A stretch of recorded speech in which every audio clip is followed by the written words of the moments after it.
Assalamualaikum warahmatullahi wabarakatuh.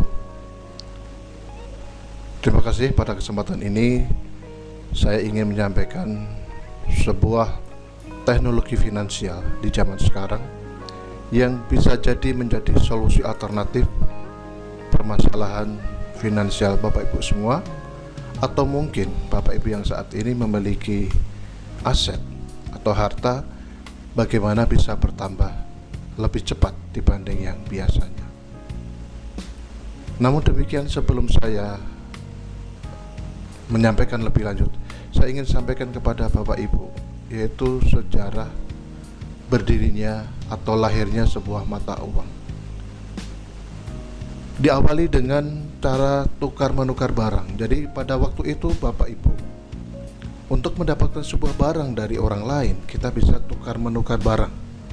Namun demikian, ini menghadapi kendala di mana ketika barang yang kita butuhkan itu tidak kita dapatkan. Justru yang kita dapatkan barang yang kita tidak butuhkan. Nah, itu permasalahannya. Maka diciptakanlah sebuah alat transaksi yang namanya uang logam. Uang logam ini dirasa kurang praktis Bapak Ibu, karena apa? Barangnya berat. Ya, barangnya berat dalam jumlah banyak, ini sangat luar biasa. Nah, ini permasalahan ini akhirnya para pelaku bisnis, pelaku perdagangan itu menciptakan sebuah uang kertas sebagai alat kesepakatan transaksinya. Nah, alat uang kertas ini dirasa kurang praktis Bapak Ibu, karena dengan jumlah besar pun juga memiliki kendala. Karena apa? Jumlahnya cukup banyak, mungkin berkarung-karung, mungkin butuh ruangan untuk menyimpannya, mungkin butuh kendaraan banyak untuk membawanya ketika mau transaksi. Maka ini pun dirasa kurang praktis. Maka diciptakanlah sebuah alat transaksi yang namanya cek. Cek ini bisa menulis angka lebih banyak, bisa kita cairkan dengan angka yang lebih banyak. Namun demikian, ini menghadapi kendala di mana di saat kita mendapatkan cek di hari Jumat, sedangkan kita akan gunakan uang di hari Minggu misalkan, Jumatnya pun sudah Jumat malam misalkan, maka kita akan kesulitan mencairkan cek itu. Baru Senin esoknya baru kita bisa uangkan. Nah, ini akan ternyata menghadapi kendala meskipun sudah dirancang jauh lebih praktis. Maka lahirlah sebuah ATM atau Visa. ATM ini pun ini bisa kita dapatkan. Kita bisa mendapatkan uang kapanpun, dimanapun, asal ada mesin ATM-nya. Nah, ini pun ternyata menemui kendala Bapak Ibu. Kendalanya apa? Bagaimana kalau di suatu daerah tidak ada mesin ATM-nya? Nah, ini akan menjadi kesulitan, permasalahan tersendiri. Maka dilahirkan yang namanya internet banking. Kita bisa transaksi tanpa mengenal waktu, tanpa mengenal jarak. Namun demikian, ini harus butuh koneksi internet. Bagaimana kalau di suatu daerah yang tidak ada koneksi internetnya Bapak Ibu? Ini menjadi masalah. Nah, maka dipraktekkan lagi, disimpelkan lagi, kita bisa menggunakan transaksi, bisa pakai HP kita. Hanya di genggaman tangan kita bisa melakukan transaksi itu dengan menggunakan HP. Namun demikian Bapak Ibu, ini dirasa sangat berisiko. Kenapa? Ini bisa dibajak orang, atau mungkin ketika HP kita hilang. Nah, ini mungkin PIN atau mungkin hal lain itu bisa diketahui orang. Nah, ini akan terlalu berisiko. Maka mobile payment pun saat ini mulai berangsur-angsur ditinggalkan. Hingga sekarang itu alat transaksi atau kita bertransaksi dengan menggunakan cryptocurrency atau kita menggunakan kripto. Pertukaran kripto dengan aset lain atau jual beli kripto dengan aset lain, itu yang namanya cryptocurrency. Nah, di sini saya akan jelaskan apa itu cryptocurrency, tapi terlebih dulu saya ingin sampaikan kepada Bapak Ibu semuanya bahwa zaman dulu kala cara nenek moyang kita untuk meningkatkan aset itu ada beberapa cara. Yang pertama itu dengan membeli sawah atau ladang. Nah, dengan demikian beliau akan mendapatkan tambahan nilai aset itu kurang lebih maksimal 32% dalam 1 tahun.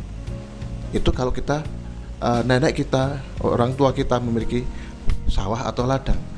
Begitu juga rumah, dalam 1 tahun itu penambahannya kurang lebih 15-20% dalam 1 tahun. Coba kita lihat untuk ternak sapi misalkan, atau ternak kambing, atau ternak ayam, atau bebek. Ini ada peningkatan, namun ternak ini memiliki banyak resiko pula. Bagaimana dengan ternaknya kalau mati? Dan punya resiko yang sangat tinggi kalau kita memiliki aset yang adalah benda hidup. Nah, maka di zaman sekarang cara meningkatkan nilai aset itu sudah mulai berubah, berkembang. Yang pertama itu kita contohkan adalah deposito.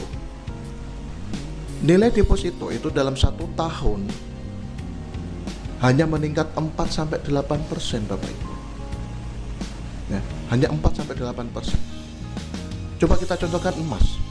Nilai aset untuk emas, misalkan Bapak Ibu menyimpan emas, itu dalam 1 tahun itu hanya meningkat 30%.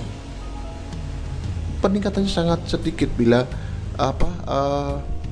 kita bandingkan dengan nanti yang akan saya sampaikan, yaitu dengan namanya kripto. Juga properti dalam 1 tahun itu meningkat hanya kurang lebih 20%.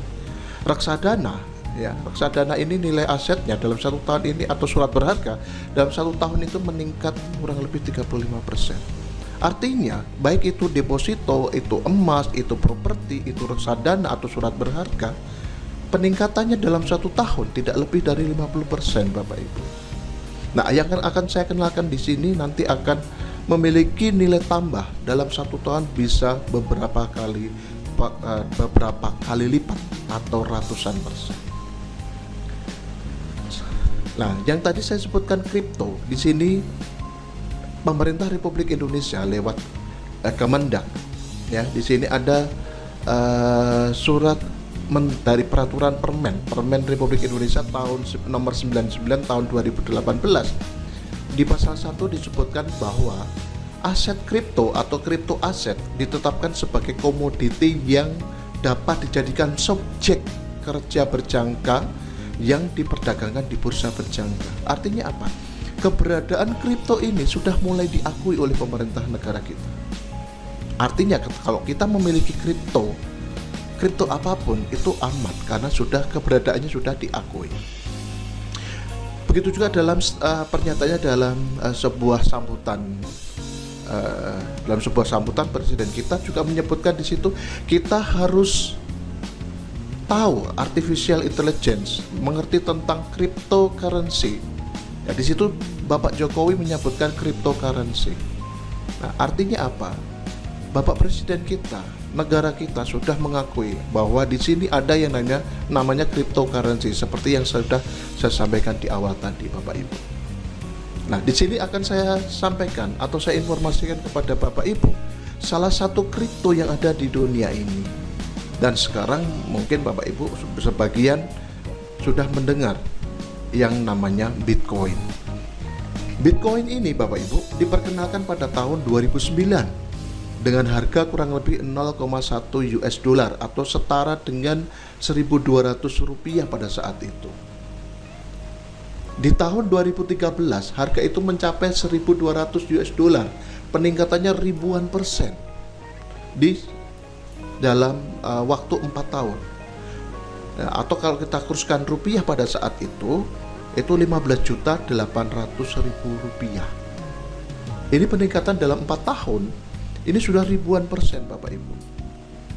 Baru 4 tahun. Coba kita lihat di tahun 2017. Di tahun 2017 itu satu Bitcoinnya menyentuh angka 6.194.000 US dollar per satu Bitcoin, atau kalau dikurskan ke mata uang rupiah itu kurang lebih 81.700.000. Padahal di tahun 2009 harganya masih 1.200 rupiah. Di tahun 2017 itu atau kurang lebih 8 tahun kemudian peningkatannya luar biasa. Dan sekarang di tahun 2020 tercatat pada bulan 26 Juni 2020 itu harga per satu Bitcoin kurang lebih 131.732.924 rupiah. Coba kita lihat di tahun 2009 harganya hanya 1.200 rupiah per satu Bitcoin. 11 tahun kemudian harganya melompat jauh sekali.